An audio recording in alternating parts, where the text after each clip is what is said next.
Bon, je vais confier à Elisabeth Laville, qui est une des plus fidèles dans l'organisation de nos manifestations.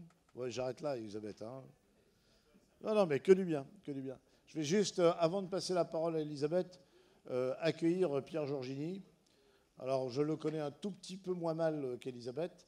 Je voudrais dire que M. Pierre Giorgini est un personnage un peu atypique. Pour ceux qui le connaissent, ils voient très bien ce que je veux dire.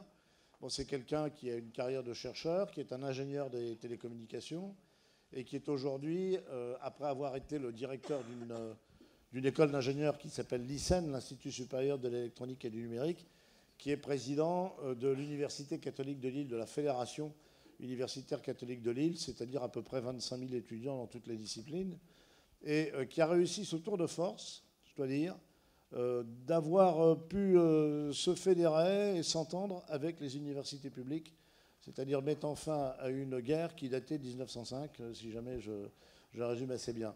À tel point que Pierre s'est vu confier par l'ensemble des universités de la région du Nord-Pas-de-Calais un gros projet qui est le projet Université Zéro Carbone, comme son nom l'indique, qui consiste à avoir des universités qui soient des universités à effet neutre sur les émissions à effet de serre.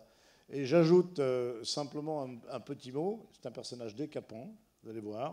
Enfin, je ne sais pas, il n'est peut-être pas en forme parce qu'il a fait 2 heures de TGV au lieu d'une et 1 heure de métro au lieu d'un quart d'heure. Mais oui, ça, c'est les aléas.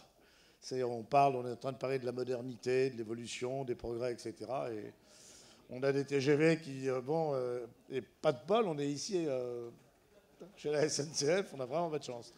Vraiment pas de chance. Non, il a écrit un livre que je vous recommande. Il vous dira tout à l'heure que vous en lisez une page par nuit, par soirée, et ça vous dispense de l'exomile. Ce n'est pas vrai. C'est un ouvrage passionnant qui s'appelle La transition fulgurante. Et donc on est tout à fait dans le cadre de la journée qu'on a organisée aujourd'hui, qui est une journée consacrée aux mutations économiques et autres. Voilà, je passe la parole à Elisabeth en la remerciant à nouveau d'avoir bien voulu être l'animatrice de cette session.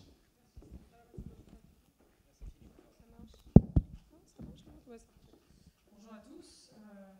Merci Philippe. Du coup, j'ai plus rien à dire, donc je ne sais pas ce que je vais dire pour meubler. Je vais présenter Pierre Giorgini. Non, ça, il l'a mieux fait que moi, puis il sait plus de choses que moi sur le sujet. Ce qu'on s'était dit en préparant cette ouverture de l'après-midi, Pierre, c'était que dans votre livre, donc La transition fulgurante, vous égrenez, en fait, d'abord vous affirmez qu'on n'est pas dans une crise, on est dans une transition d'un ancien monde vers un nouveau monde, et que cette transition, c'est une révolution, elle a plein de facettes.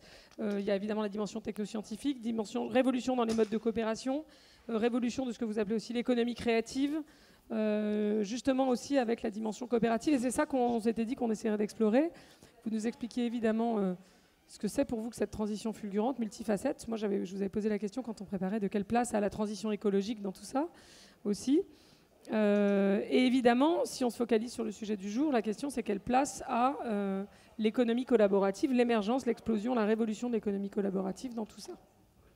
On essaie de se tenir à genre, on avait dit une petite demi-heure et comme ça après on a du temps pour les questions. Très bien. D'abord, je préfère parler d'économie collaborative que collaborative, mais je serai amené peut-être à y revenir, car la question clé, c'est bien de passer de la collaboration à la co-élaboration. Ça fait très très longtemps qu'on collabore. Et c'est bien cette question qui est au cœur. Oui, je vais présenter rapidement un peu qu'est-ce qui est développé dans la transition fulgurante et le lien avec la transition écologique. Au fond, la transition fulgurante, c'est une tentative d'essayer de décrire ce qui pourrait être un peu, comme dirait ma grand-mère, le fond de tarte, c'est-à-dire sur quel terrain est en train de s'installer la prise de conscience, qu'elle soit climatique, écologique, de la non-pérennité des ressources, d'une croissance qui ne peut pas, les arbres ne montent pas au ciel, comme la phrase célèbre le dit. Donc voilà, cette prise de conscience qui avance à toute vitesse partout dans le monde, sur quel fond de tarte elle s'installe. Et au fond, ce qui m'a intéressé dans la transition fulgurante, c'est les interactions entre ce fond de tarte, cette transition fulgurante, qui d'ailleurs, je ferai remarquer que c'est un oxymore, c'est un titre qui marche bien. Il y a beaucoup de gens qui achètent le livre pour le titre et qui ne le lisent pas. Mon éditeur est content. Donc c'est un titre qui marche bien parce que c'est un oxymore. Hein, une transition, par définition, c'est quelque chose de progressif qui prend un certain temps, et donc qualifier une transition de fulgurante, évidemment, ça crée un peu un paradoxe dans le titre lui-même. Donc ça, c'est un peu le fond de tarte, et ce qui m'intéresse, c'est les interactions entre les grands enjeux, les grandes transformations de ce début de millénaire et de la suite avec ce fond de tarte. Alors, qu'est-ce qui est dit dans le livre? Je crois que c'est ce qui intéresse. On est effectivement même assez surpris, puisque je rappelle que ce livre est composé d'un essai qui n'est pas du tout un exercice de prospective, c'est plutôt une mise en perspective qu'un exercice de prospective. Alors je vais vous dire depuis quand j'ai abandonné la prospective.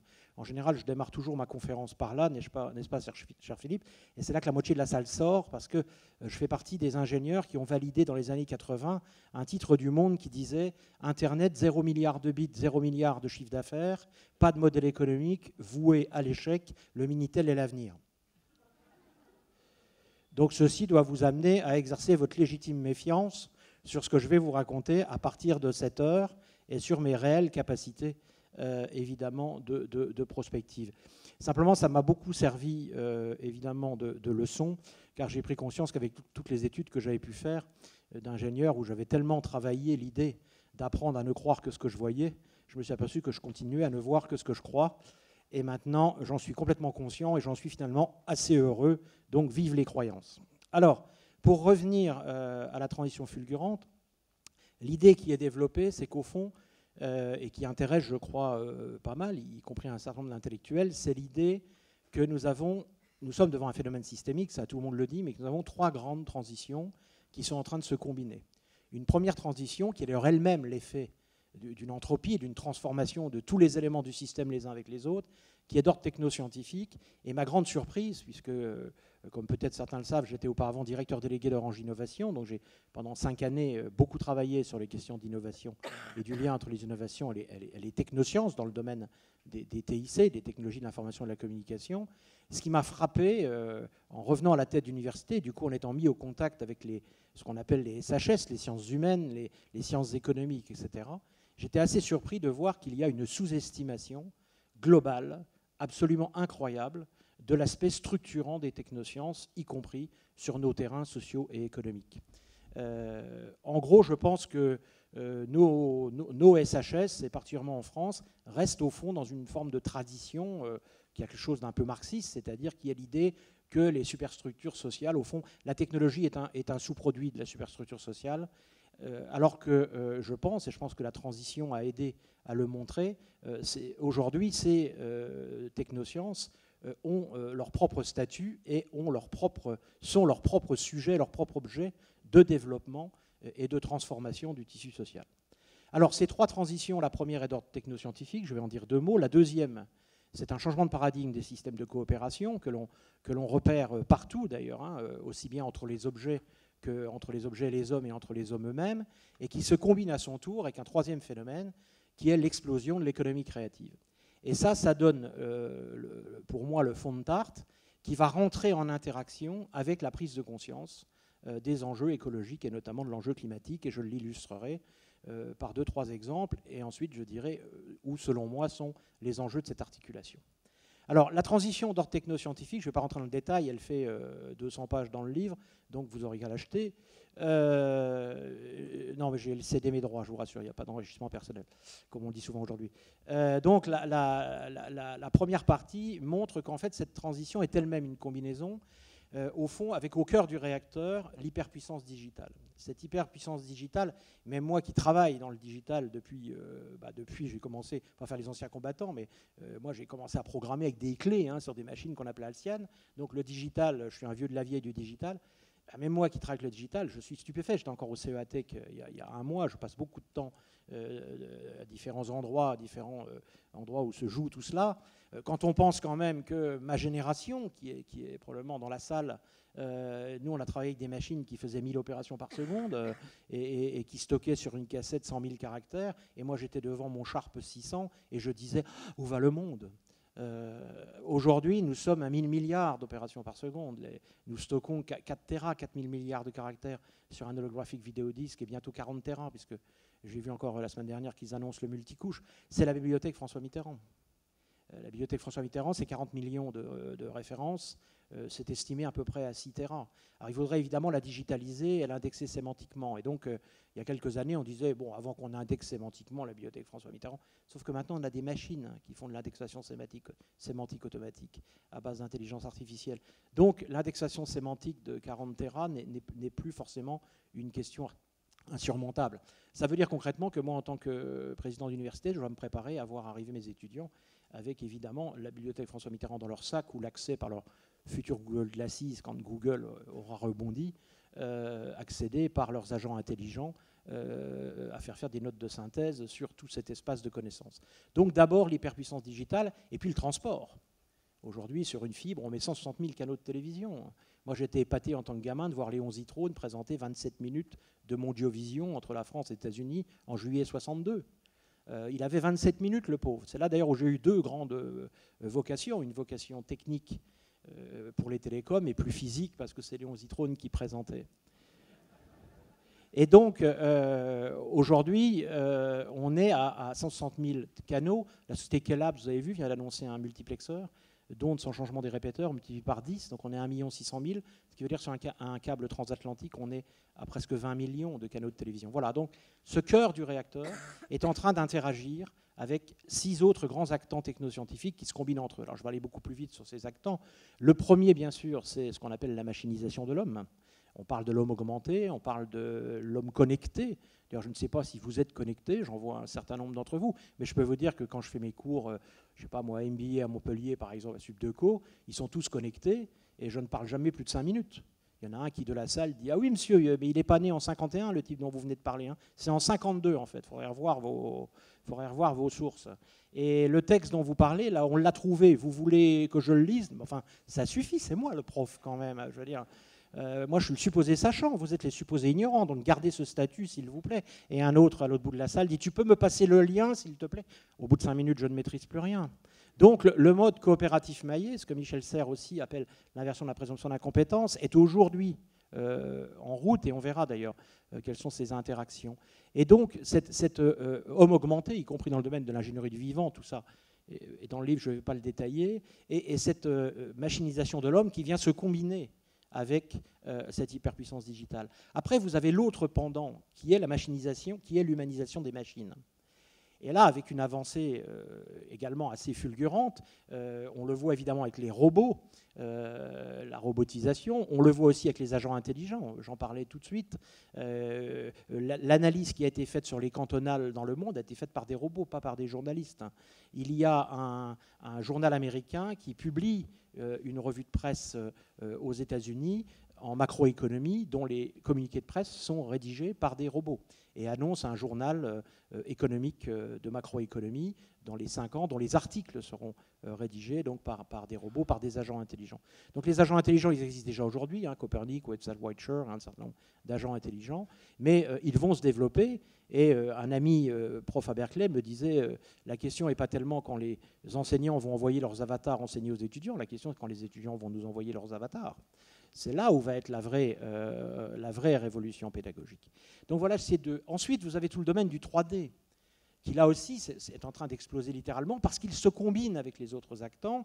Alors évidemment, la vision 3D, avec les impacts que ça a dans la conception, dans l'ingénierie. Hein, l'environnement CATIA, par exemple, de Dassault Systèmes aujourd'hui, ponte la réalité virtuelle 3D jusqu'à la conception des machines. Les BIM dans le domaine du bâtiment, j'en parlais encore hier avec un grand nom du bâtiment dans le Nord-Pas-de-Calais, c'est une révolution, cette possibilité de modéliser en 3D, de digitaliser complètement un bâtiment. Ça veut dire que là où il fallait des dizaines d'ingénieurs pour faire des calculs d'impact sur un choix que vous faisiez, aujourd'hui, vous bougez une porte, hein, on a bimisé un bâtiment à la Cato, et la machine dit « Ah, pas de bol, vous avez perdu 4 unités de passage, vous n'êtes plus en ERP, il faut que vous fassiez ceci et cela. » Donc l'impact de la conception 3D, qui est directement connectée à la CAO, c'est-à-dire à la conception technique et même à l'analyse de la valeur des produits, c'est un impact considérable. Et puis vous avez le 3D dans le domaine de l'impression. Alors là, Philippe pourrait en parler aussi bien que moi, l'impression 3D qui va du niveau macro. Hein. Alors voilà, Winson vient d'annoncer dans la banlieue de Shanghai,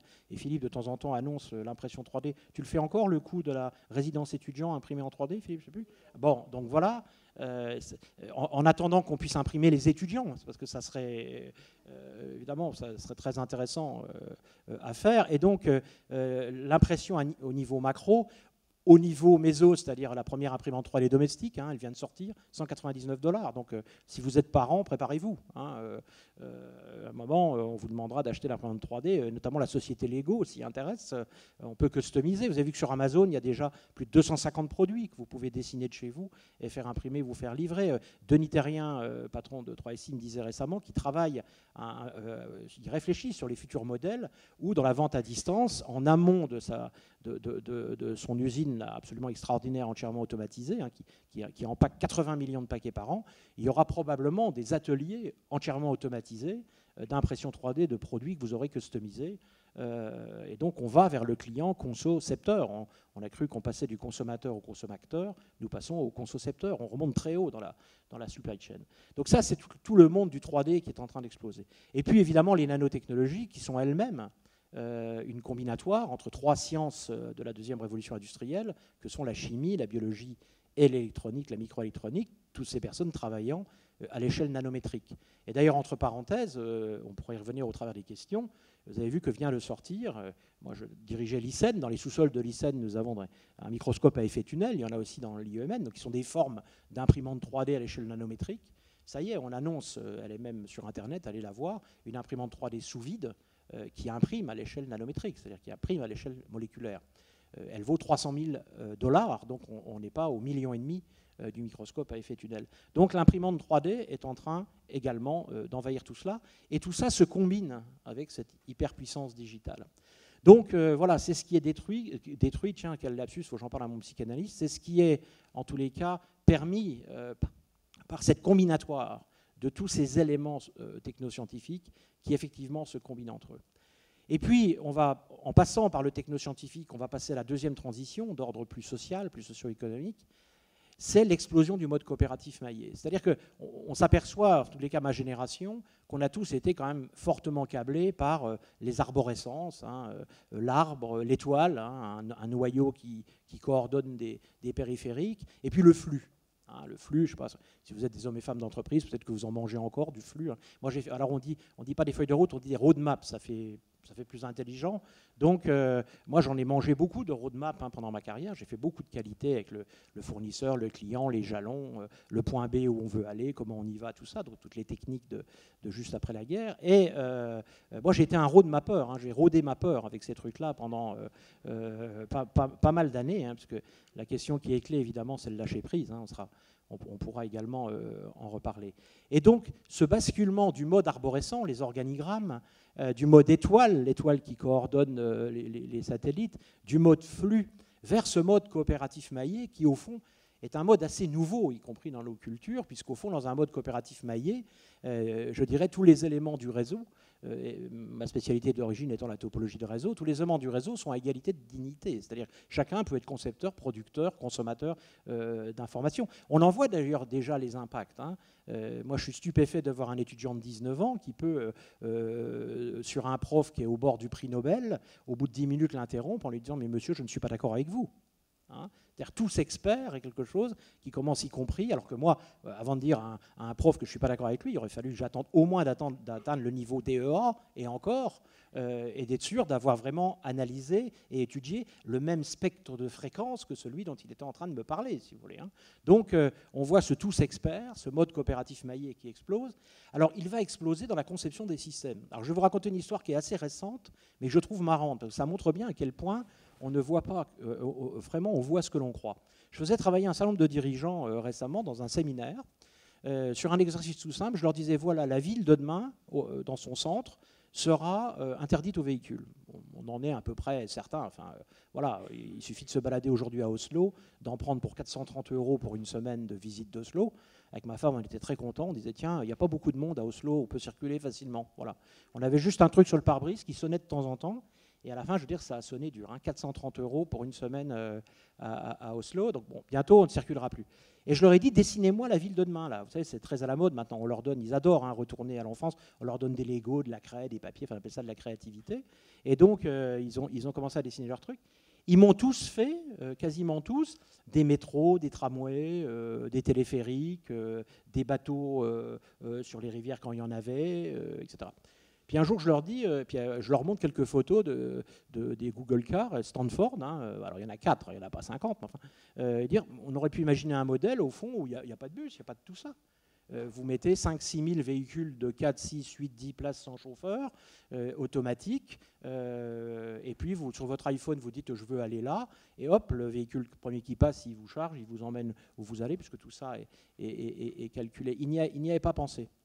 Il n'y avait pas pensé, pourquoi? Parce qu'il y a une rupture dans la conception même du système. C'est ce qu'on va retrouver chez Rifkin, d'ailleurs, sur l'énergie.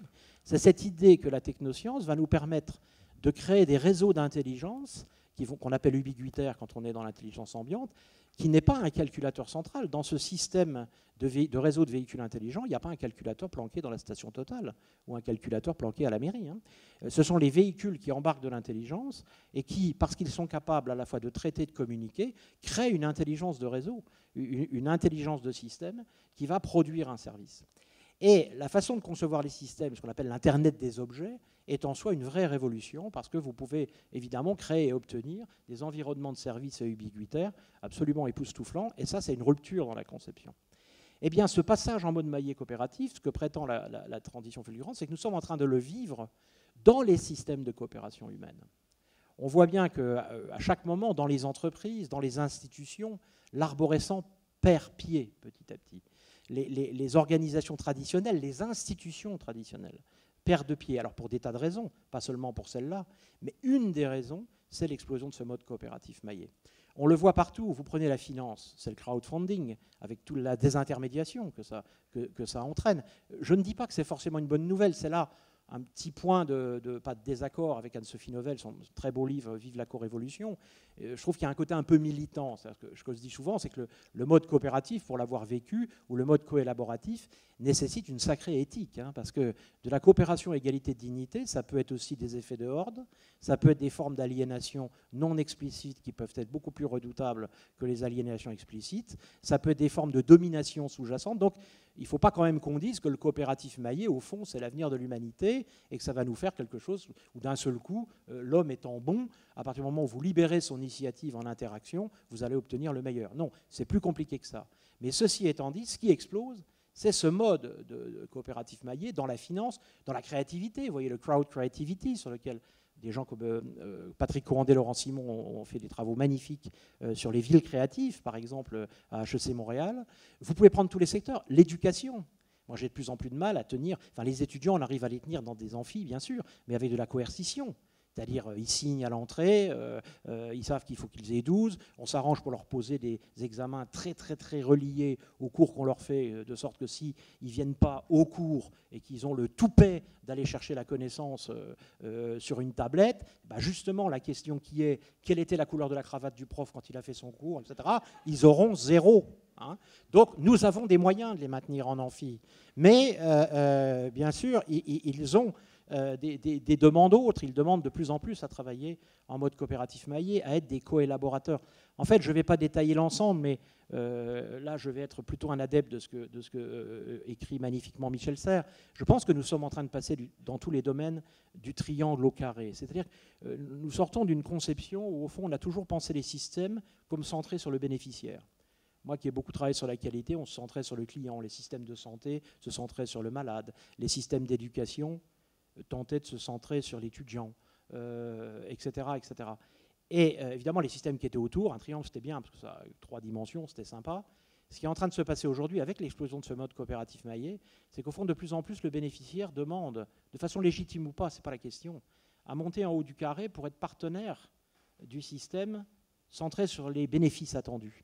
Et ça, c'est une transformation qui va de pair, d'ailleurs, avec l'inversion de la présomption d'incompétence. On le voit dans la santé. Comme me dit un médecin de la Gâteau, dit souvent, il y a 20 ans, les malades arrivaient avec des symptômes, ils repartaient avec une maladie. Maintenant, ils arrivent avec une maladie. Bonjour docteur, je viens voir, j'ai un cancer. Mais attendez, je ne vous ai même pas encore ausculté.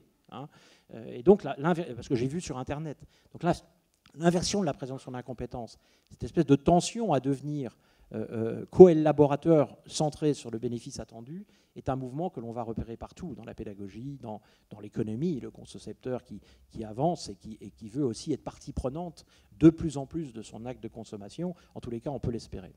Et puis le troisième élément avec lequel vient se combiner tout ça, et je crois que le livre montre assez bien cette combinatoire, c'est les thèses d'Edmund Fels, c'est-à-dire le fait que nous sommes en train de passer d'une économie centrée sur l'efficacité productive, et Dieu sait, quand on a travaillé dans mon université, où on a vu les traces de l'efficacité productive, hein, les traces de l'efficacité productive, faites-en l'analyse, elles sont partout. Comment on passe à l'université de l'intensité créative, avec en plus un défi qui est que l'innovation se niche au cœur des rencontres improbables. C'est-à-dire qu'aujourd'hui, l'innovation, elle existe toujours dans les disciplines. Il y a toujours, quand vous regardez, moi, la grande chance que j'ai eue quand j'étais directeur délégué d'Orange Innovation, comme j'avais toutes les RH, la gestion, les finances, c'est comme j'étais RH, on me prenait pour un parfait imbécile. Et donc, quand j'allais dans les laboratoires, les patrons de labo passaient des heures à m'expliquer la feuille de route de leur recherche, les principaux verrous qu'ils allaient franchir, etc. Sauf que pendant ce temps-là, on se faisait tailler des croupières par Free. Parce qu'il était sur de l'innovation latérale, il arrivait à organiser par l'open source, par des réseaux de partenaires, une innovation beaucoup plus centrée sur les rencontres improbables. Or, nos systèmes aujourd'hui sont des systèmes à favoriser les rencontres probables.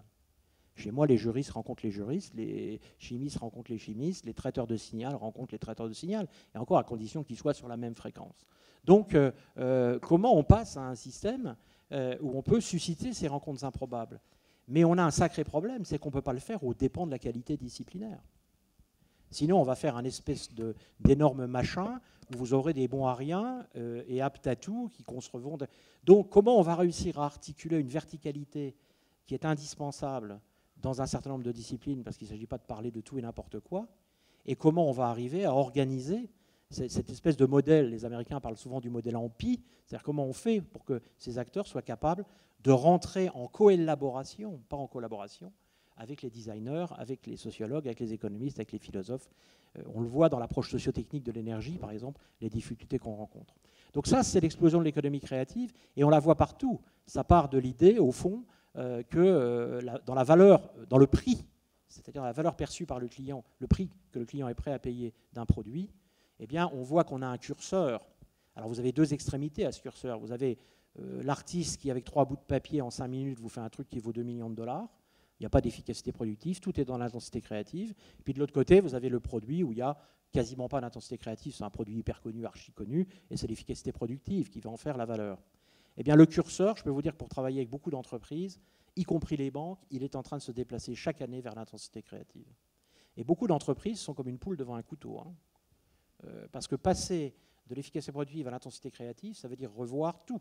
Ses modes de management, ses processus d'innovation, son interaction en écosystème. Regardez Michelin, j'ai appris pour être dans quelques petits déjeuners comme ça de réflexion, est en train de lancer sur un réseau social d'interaction entre ses salariés et les cultivateurs sur les pneus de tracteurs. C'est très intéressant parce que c'est une autre conception de la question de l'innovation qui va venir se nicher, comme le dit Patrick Coandé, dans un espèce d'underground, ce qu'on appelle le génie du lieu. Et ce génie du lieu, il traverse les frontières. C'est-à-dire qu'il se développe comme un écosystème, il est poreux. Voilà, ce sont ces trois choses-là, ces trois éléments fondamentaux qui se combinent entre eux, qui interagissent et qui font qu'on a cette transition fulgurante selon l'ouvrage. Merci beaucoup pour cet exposé rapide, mais oui, quand même.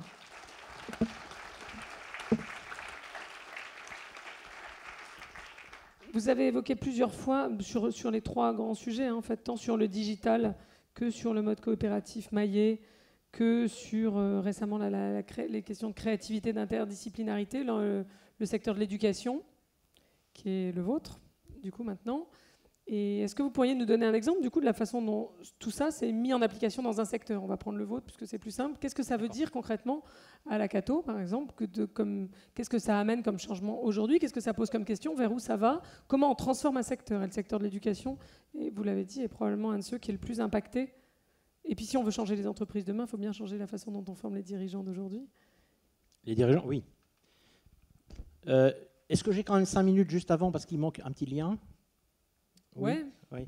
Il manque juste un petit lien que je n'ai pas eu le temps de faire, parce qu'une fois qu'on a fait le fond de tarte, il faut y mettre les fruits. Bon. Et donc, je voulais juste évoquer le fait de l'articulation avec les enjeux environnementaux, mais ça va être très court. Ah bon, bah alors on va aller pour l'université. Alors, allez, non, c'est vous le chef, je suis votre conducteur. Non, alors, on reviendra à ça après. Non, mais faisons-le en premier, parce que comme ça, alors, la transition écologique dans tout ça, c'était ce qu'on avait évoqué au téléphone. Voilà. Du coup, là, elle n'y est pas.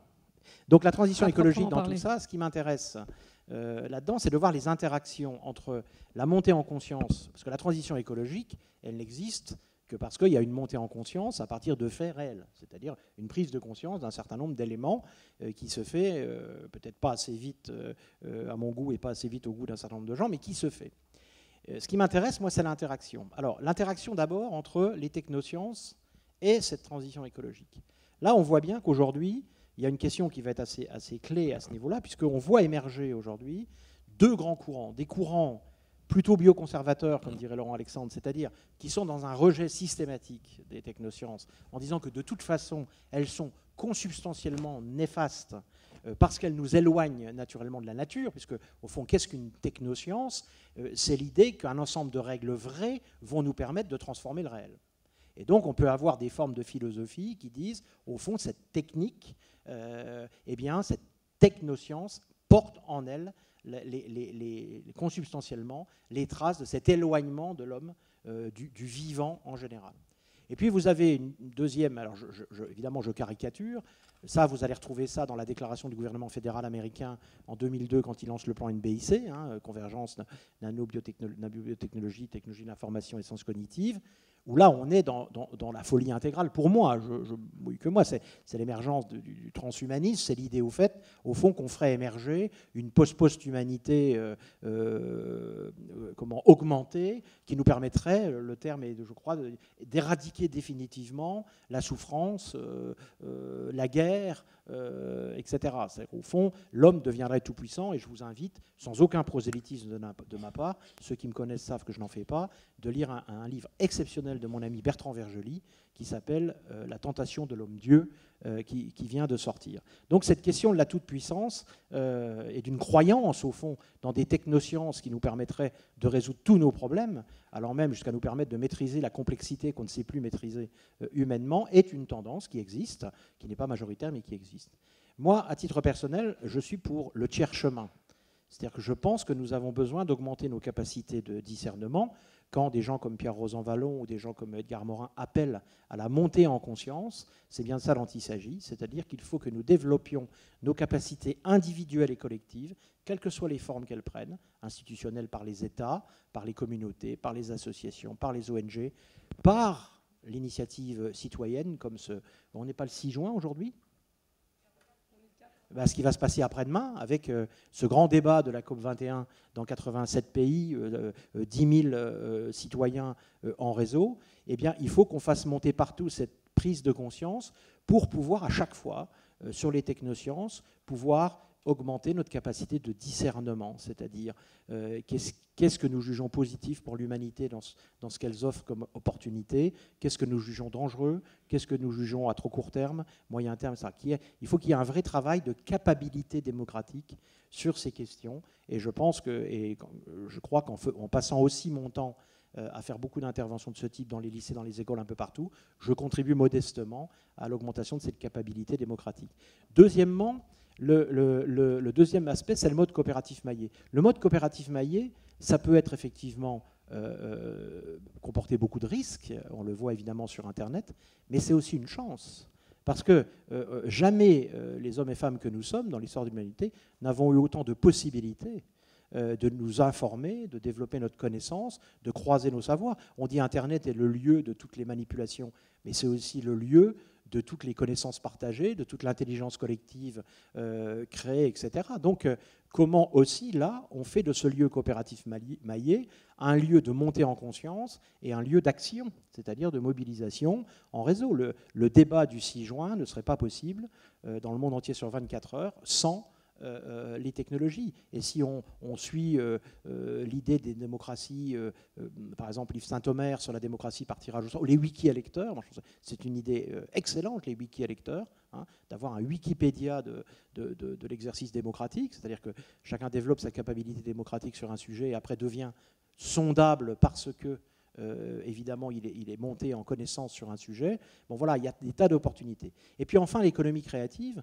L'économie créative, ça peut être une incroyable opportunité, parce qu'à partir du moment où nous sommes dans la co-création par les usages, bien évidemment, quand on co-crée de bas en haut et non pas de haut en bas, eh bien, le client concepteur embarque ces systèmes de valeurs, il embarque dans l'acte de création l'ensemble des données du sujet. Nous, on le voit bien, les étudiants aujourd'hui, quand ils créent des objets, etc., on pourrait faire des statistiques dans les ADICOL, les ateliers d'innovation du co-design à la Cato, sur 100 projets émanant des étudiants et des entreprises, vous en avez 90 qui embarquent la question environnementale, la question écologique, d'écologie, et y compris la question humaine, la question du H, du développement durable.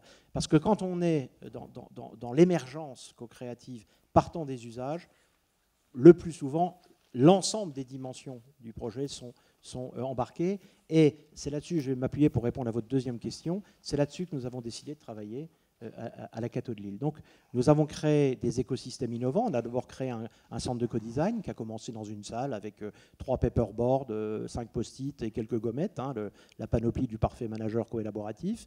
Et puis, ensuite, ça s'est sophistiqué. Donc, on a créé de la lumière dans une salle. On était 2. Moi, le directeur, et puis j'avais emmené avec moi un de mes collaborateurs d'Orange. Finalement, il y a un prof qui est venu, une épistémologue, et puis il y a des étudiants qui ont commencé à venir, puis 2, puis 3. Aujourd'hui, il y a 150 explorateurs du changement pédagogique dans l'ensemble du champ de l'université, sur 450 enseignants permanents. Ça fait un tiers, je trouve que c'est une bonne masse critique. Et maintenant, on a presque 12 000 m² d'écosystèmes innovants qui sont pleins, venez les visiter. Je crois que ce qui frappe, y compris Jeremy Rifkin qui est venu hier, c'est de voir que c'est des écosystèmes qui fonctionnent. Ça, on n'a pas créé des salles en mettant des salles complètement conçues pour favoriser la coélaboration. On les a mis en place une fois qu'on avait les enseignants qui nous demandaient ce type de salle et des étudiants. Donc aujourd'hui, ces écosystèmes fonctionnent. Ils produisent dans le champ de l'ingénierie une centaine de projets d'innovation par an. Ce ne sont pas des projets, ce sont des objets d'innovation qui sont explorés par des équipes pluridisciplinaires. Alors je vais vous donner un exemple. On a fusionné 3 écoles d'ingénieurs. Il y avait un des présidents qui était là tout à l'heure, HEI Saïsen, pour créer une école qui va du paysage en passant par l'agronomie et l'agriculture, en allant dans le bâtiment, la mécanique, l'informatique, la chimie, et ça va jusqu'aux nanosciences, puisque l'IEMN, dont l'ICEN est un des cofondateurs, eh bien l'ICEN est très très avancé sur les nanotechnologies. Intérêt d'avoir fait ça, c'est que nous sommes en capacité, pour les étudiants qui le souhaitent, à peu près 500 étudiants par an, ça fait quand même du monde, de créer des équipes pluridisciplinaires et de tenter ce modèle en T ou en Pi dont je parlais tout à l'heure, parce qu'ils vont être libérés à mi-temps. Pendant un mi-temps, ils vont continuer à travailler leur discipline, parce que l'ingénieur électronique ou informatique ou BTP ou paysage est un ingénieur paysage. Mais pendant l'autre mi-temps, ils vont être immergés dans ces écosystèmes. Nous avons formé 24 consultants qui sont capables d'animer des séances de co-créativité. Les entreprises vont envoyer leur chef de projet ou leur chef d'objet, puisque je n'aime pas trop le terme projet, je pourrais vous expliquer pourquoi, donc les chefs d'objets d'innovation, qui vont venir travailler dans ces écosystèmes avec ces équipes pluridisciplinaires d'étudiants. Et chaque discipline concernée, il y aura un prof référent qui va accompagner cet objet d'innovation. Pour prendre un exemple simple, une entreprise a une intuition, par exemple une entreprise qui travaille pas loin d'ici pour la mairie de Paris sur la question des cadenas d'amour qui font écrouler les ponts. Pourquoi s'adresse-t-il à nous ? Parce que s'ils vont voir un centre de recherche en technologie sans contact, ils vont se ramasser les RFID. L'intérêt de venir nous voir, c'est que nous, on va organiser une première séance de co-design d'une journée, voire de 2 jours. On va y mettre des vrais amoureux. On en a en magasin, pas mal à la Cato. On va y mettre un certain nombre de gens, des juristes, des paysagistes, etc. Et on va faire ce que, il y en a parmi vous connaissent certainement, on va faire ce qu'on appelle disrupting creativity, c'est-à-dire on va faire exploser le protocept. Enfin, au départ, c'est plutôt ce qu'on appelle un manifesto, c'est-à-dire une manifestation de l'intuition qui va exploser en une 50 ou 60 protocepts. Ensuite, le commanditaire va dire vous allez m'explorer ces 3-4 là, et les étudiants vont travailler pendant 4 mois à explorer jusqu'au prototypage, puisque nous avons maintenant des Fab Labs, donc avec imprimante 3D, découpe laser, etc. Et donc on peut aller jusqu'à prototyper l'objet d'innovation pour faire un dossier d'exploration qui va jusqu'au proto. Et notre grande fierté, évidemment, c'est qu'on devrait, je pense que c'est maintenant connu, accueillir le premier tech shop, on espère, en France, sur 2000 m². Et là, évidemment, pour nous, c'est très important, parce que ça veut dire que nos étudiants pourront aller dans ces tech shops, l'équivalent de ce que vous connaissez aux États-Unis, de ce qu'a fait Ralph Hatch à San Francisco. Il y a 14 tech shops aujourd'hui. Eh bien, nous aurons un tech shop. Le tech shop, c'est du Rifkin dans la technologie, c'est-à-dire c'est la technologie qui descend à l'échelle domestique dans l'accès de 7 à 77 ans à des technologies très sophistiquées qui permettent de créer des produits qui du coup deviennent rentables. Pourquoi ? Parce que l'intensité créative constitue la majeure partie du coût. Donc il y a des gens qui dans les tech shops produisent 15 produits sur l'année, ils n'ont pas besoin de l'effet de série, parce que l'intensité créative est la majeure partie du prix. Donc on espère par là, aux États-Unis on parle de 200 000 créations d'activités aujourd'hui par les tech shops, on espère là, et on va d'ailleurs travailler en économie expérimentale, on a des économistes qui vont travailler sur en quoi le tech shop va transformer aussi l'approche économique. Voilà donc ce que nous faisons. On est aujourd'hui à peu près à 500 étudiants dans le champ de l'ingénierie. Et puis il y a le champ social, puisque, alors ça c'est connu, nous sommes à peu près la seule université au monde à avoir créé un quartier de ville expérimental qui s'appelle Humanicité. Ça c'est Thérèse Lebrun, femme admirable qui était avant moi à ce poste, à laquelle je tente de succéder, même si elle est restée à mes côtés. Où là on est sur le vivre ensemble, c'est-à-dire on est sur l'innovation bottom-up, à partir des gens, c'est-à-dire à partir des habitants, des parties prenantes du quartier, qui dans ce Living Lab viennent dans un centre de 300 mètres carrés, on y a mis des chercheurs, on y a mis 2 animateurs à temps plein, viennent réinventer le vivre ensemble, alors y compris maintenant dans la dimension écoquartier, puisque Humanicité n'est pas un écoquartier au sens strict du terme, même s'il y a un réseau de chaleur, un partenariat avec Dalkia, un certain nombre de choses comme ça, mais on doit le faire évoluer vers un écoquartier. Merci beaucoup. Est-ce qu'il nous reste peut-être 10 minutes. Est-ce que vous avez des questions? Je vois rien en même temps. Si, je vois une main. Logiquement, il y a un micro qui va venir vers vous grâce à la technostructure. Oui, bonsoir. Bonjour plutôt, pardon. Je suis là, au milieu. Merci. Voilà. J'ai écouté avec attention les terminologies que vous utilisiez, notamment dans le maillage collaboratif. Et en fait, j'ai eu plusieurs expériences dans le domaine scientifique qui étaient plutôt interprétées comme de la coopétition. Est-ce que vous avez vécu aussi ce type de développement? Bon, je vous cite un exemple très particulier, c'est le développement du projet ALMA, par exemple, au Chili. 66 radiotélescopes qui sont fabriqués par 3 équipes différentes. Et en fait, un cahier des charges commun, et les 3 équipes, finalement, on ne les réunit pas pour travailler sur le projet, mais on leur donne la responsabilité de 20 télescopes chacun, en disant bah, faites comme vous voulez, mais après on passe à l'examen. Et avec des résultats qui sont des propriétés émergentes qui sont absolument colossales. Oui, alors je ne peux que adhérer à ce que vous dites. D'ailleurs, pour moi, de ce que je vis avec mes étudiants, parce que j'ai quand même, comme je vous dis, créé le tout début du centre de co-design, donc animé moi-même les premières séances de co-design, pour des étudiants, la coopération est une coopétition. C'est-à-dire que c'est pour ça que j'aime beaucoup ce modèle de la coopétition, parce que je raconte toujours cette histoire de mes premières séances de co-design. Je ne sais pas combien de temps il reste, je vais essayer de prendre 1 minute, mais je mettais les étudiants, un centre de co-design, c'est une immense map murale où tous les étudiants qui ont leur ordinateur ou leur tablette peuvent faire cohabiter leur écran qui est vu de tout le monde. Hein. Et on peut d'ailleurs aller piquer, on peut faire du Google Docs, enfin tous ces systèmes que vous connaissez peut-être qui permettent de co-réaliser. Et donc je les mettais en cercle par groupe de 3 avec leur ordinateur. Je ne leur donnais pas de consignes, je disais voilà, on va travailler sur le co-design. Hein, donc co-design, je leur disais quand même en fait, que c'était de la coopération, de la production coopérative, etc. Alors c'était très très drôle parce qu'à tous les coups, j'ai fait au moins 6 ou 7 groupes, alors c'est pas encore suffisant pour dire, mais quasiment à tous les coups. Ça commençait par monsieur, alors je leur donnais un exercice, je disais voilà, vous avez 1 demi-heure pour développer un concept. Hein, c'est le même concept pour tout le monde, mais vous allez essayer de le co-développer, le concept. Hein. Bon. Eh bien, très vite, ils voient que leur écran est là-bas. Eh bien, tout de suite, il va me dire monsieur, on essaye de faire CTRL F7 pour enlever notre écran du mur, on n'y arrive pas. Pourquoi vous voulez faire CTRL F7 ? Bah parce qu'on est en train de faire le brouillon, là, et on ne voudrait pas que les autres nous voient en train de tâtonner. C'est ce que, vous savez, c'est Goran Karlstedt qui dit toujours « Vous les Français, vous êtes fiers de savoir et honteux d'apprendre. » Bah, pourquoi vous voulez... Bah parce que les autres vont voir ce qu'on fait, et puis on est en train de faire un brouillon. Bah oui, mais c'est intéressant, parce que les autres vont vous voir tâtonner, vont voir vos idées, etc. Ah ben oui, mais alors ils vont nous piquer nos idées. Ben oui. Alors ça va faire quoi pour la note? Ben, je ne vous ai pas dit que vous seriez noté. Ah, on ne sera pas noté? Si, mais je vous expliquerai après comment on va essayer de trouver ensemble un moyen d'évaluation et de cotation. Mais on le fabriquera, je le fabriquerai avec vous. Bon, ils ralotent un peu, puis ils sortent 2 feuilles de papier. Ils font le brouillon. Après, au bout d'un certain temps, ils ont leur truc. Au bout d'une demi-heure, évidemment, comme ce sont des Français, ils n'ont pas fini. Hein, et, bah oui, parce que vous savez que les Anglo-Saxons, eux, ils travaillent, ils savent qu'ils ont une demi-heure, ils font ce qu'ils peuvent faire pour une demi-heure. Parce que nous, on essaye de renégocier la durée. C'est ce que je suis en train de faire, d'ailleurs. Hein. Ça ne marchera pas. Bon, vous êtes d'origine anglaise. Et donc, ils n'ont pas fini.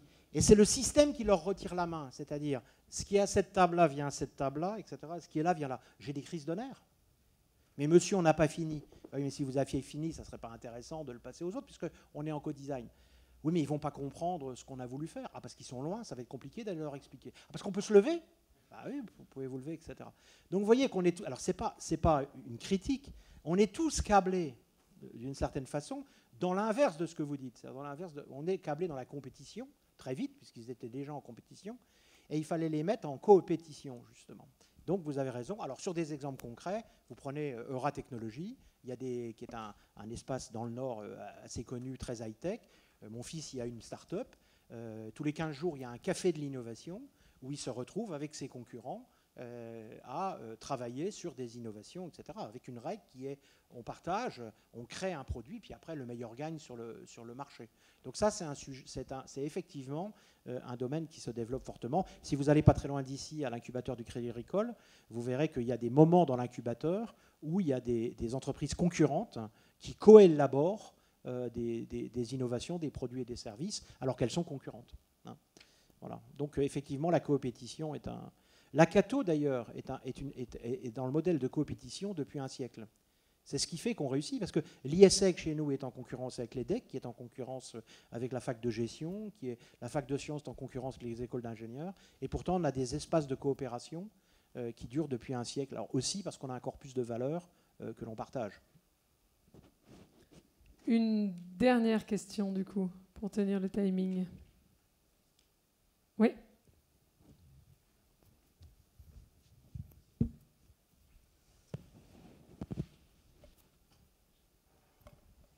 Bonjour, merci beaucoup pour votre intervention. Moi, j'ai une question qui déborde peut-être un peu du sujet. Alors, vous n'y répondrez pas si ce n'est pas notre sujet aujourd'hui, mais je rebondis sur les valeurs dont vous parliez. Tout ce que vous dites, moi, me renvoie aussi à la question vraiment de qui est l'homme. Et certes, il est influencé par tout ce dont vous avez évoqué, mais est-ce que lui-même aussi n'influence pas ça? Forcément, c'est lui qui l'a créé. Et est-ce que aussi l'histoire, les générations qui évoluent beaucoup, très vite, là on parle de génération Y, Z, etc., est-ce que ça aussi, ça ne vient pas participer de la transition et pas seulement créer la transition? Oh là, alors si vous me posez cette question-là à cette heure-ci, en plus au président recteur de l'Akato, je vais vous dire, on est encore là ce soir. Hein. Bon. C'est un peu le but en vrai. Ouais, non, mais vous êtes au cœur de l'action. Bon, je serai obligé de... Je vais dire 2-3 choses, mais après je serai obligé d'aller dans des raccourcis. Et sur ces sujets-là, il n'y a rien de pire que les raccourcis. Peut-être dire 2-3 choses. D'abord, oui, il y a une transformation fulgurante des jeunes. On l'observe chaque jour. C'est Xavier Pavie, dans son dernier livre, qui fait référence à qui est titulaire de la chaire de management et d'innovation à l'ESSEC, qui fait référence à une étude dans Nature qui montre que les jeunes nés après 83 sont biologiquement différents de nous. Hein. Ils ont à peu près 20% de connexion en plus dans la zone multitâche du cerveau. Alors ça, comme je dis souvent, il suffit d'observer mon fils ou ma fille qui peut tweeter de la main gauche, écrire de la main droite, écouter de la musique dans un casque, pour l'instant avec la même musique dans les 2 oreilles, mais ça ne va pas durer, et dire qu'elle fait son travail. Je veux dire, bon, on l'a déjà remarqué. Et deuxièmement, par contre, ils ont 20% de connexion en moins, de densité de connexion en moins dans la zone qui gère l'effort long. Bon, là aussi, quand au bout de 40 minutes, elle lève la tête en disant « Je suis crevé. Il faut que j'aille me ressourcer dans mon corps. Hein ». Alors que nous, en classe prépa, on pouvait faire du 8h, 2h du matin sur un problème de maths. Je n'en tire aucune fierté. Donc, vous avez raison, les jeunes sont... Mais maintenant, je crois que la question qui va être cruciale, c'est la question de l'attention. C'est 2 chercheurs, je crois que c'est Hornung et Dubarry, qui ont écrit un très très beau papier sur le transhumanisme, où ils disent que l'attention n'a jamais été aussi forte entre en gros, l'humanité telle qu'elle nous a été donnée est celle que nous avons à recréer. C'est-à-dire que la question du sens qui nous précède est vraiment au cœur de ça. Et quand je discute avec ces jeunes, ils sont à la fois complètement privatifs, typiques sur un certain nombre de sujets, mais ils sont incroyablement à la recherche du sens qui les précède. Et c'est un vrai paradoxe. En tous les cas, moi, c'est ce que je croise. Et donc, la question du sens qui nous précède. Et nous, le boulot de nos générations, c'est justement ça. C'est de ne pas faire du sens qui nous précède un dogme, une espèce de doctrine qui s'abat comme une chape sur toute cette créativité, mais c'est d'arriver à la rendre vivant. Et c'est ça l'enjeu. Parce qu'au fond, moi je rencontre plein de gens, des chrétiens, des non-chrétiens, des humanistes, agnostiques, etc. Au fond, il y a quand même quelque chose que l'on pourrait partager. C'est pour mettre de l'espoir dans l'humanité, finalement ça pourrait se résoudre en quelques termes, c'est diminuer la puissance de l'aliénation et des dominations interhumaines. Une fois qu'on a dit ça, on a dit énormément de choses. C'est-à-dire que l'homme puisse s'émanciper en tant qu'homme, penser par lui-même et se développer dans l'écosystème où il est. Voilà. Une fois qu'on a dit ça, on peut au moins partager ça à l'échelle de l'humanité. Après, au nom de quoi on partage cela, ça c'est une autre question.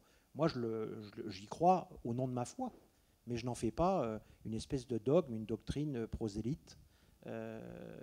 Voilà. Donc, cette question du sens qui nous précède est une question fondamentale, parce qu'effectivement, quand on regarde d'un peu près les technosciences, je vous prends juste un exemple et je terminerai là-dessus. Vous savez qu'une société américaine a commercialisé, puis elle a arrêté, parce qu'il y a eu un trop gros buzz sur Internet, un petit équipement qui était vendu 47 $, que vous pouviez acheter pour vos enfants, qui permettait, si vous arriviez à choper une blatte, de mettre ça sur la blatte et de pouvoir la télécommander avec votre iPhone. Alors, allez, je vous assure, c'est pas une plaisanterie, c'est vrai. Allez sur Internet. Alors, évidemment, on peut en rire. On va dire, bah ça y est, maintenant le père Georgini se met à défendre les blattes. Alors, franchement, on a déjà bien du mal déjà à défendre les hommes et les enfants, si en plus on se met à défendre des blattes. Simplement, moi je trouve que dans cette affaire, il y a une question du rapport au vivant. Et donc la question n'est pas tellement de savoir si la blatte est un être sensible ou n'est pas un être sensible, mais ça veut dire que quand on exerce cette petite puce qu'on apprend à nos enfants à 5-6 ans, moi j'ai toujours souvenir, on avait appris avec les copains, on va me couper je crois, hein, on avait appris mais j'arrête, on avait appris avec les copains à passer un petit fil autour du cou d'une grosse mouche, hein, on appelait ça les mouches sales, enfin on disait ça autrement, et on était content, on allait à l'école avec la mouche. Moi je l'ai fait une fois, au bout de quelques instants j'ai arrêté, j'ai coupé le fil, vous ne pouvez pas savoir comme j'ai été mal pendant plusieurs jours avec cette affaire-là. Je n'arrêtais pas de penser à la mouche.